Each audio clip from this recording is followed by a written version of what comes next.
అష్టావక్ర గీతలో అష్టావక్ర జనక సంవాదం ద్వారా మనకు వేదాంతం బోధించారు. జనకుడు గృహస్థుగా ఉండి రాజ్యపాలన చేస్తూ యుద్ధాలు చేస్తూ భోగాలు అనుభవిస్తూ కూడా తను జ్ఞాని అని నిరూపించుకున్నాడు. అంతేకాదు గురువు నుండి ప్రశంసలు పొందాడు.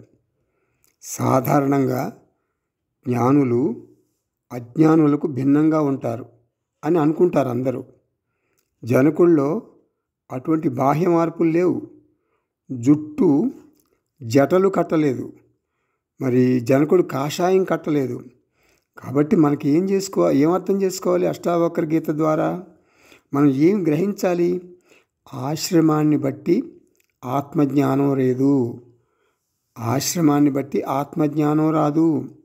అష్టావక్ర మహర్షి, హే అష్టావక్ర మహర్షి, గురువుగారు, నాకు సాధనతో పని లేదు, నేను నిత్యముక్తుణ్ణి.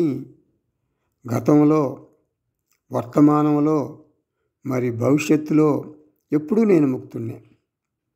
నాకు ముక్తి లేని టైం అంటూ లేదు. ఇదే అసలు సిస్సులైన ప్రాథమిక ముక్తి, నిత్యముక్తి.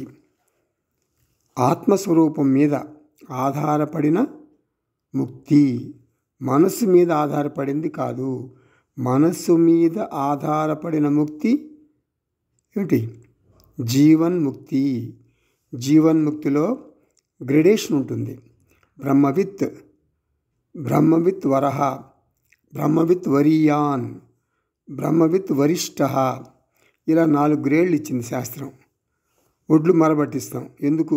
బియ్యం కోసం. మరి బియ్యంతో పాటు నూక, తవుడు, మరి ఊక, ఇవన్నీ బై ప్రోడక్ట్స్గా వస్తాయన్నమాట, ఉపఫలాలు. అలాగే నిత్యముక్తి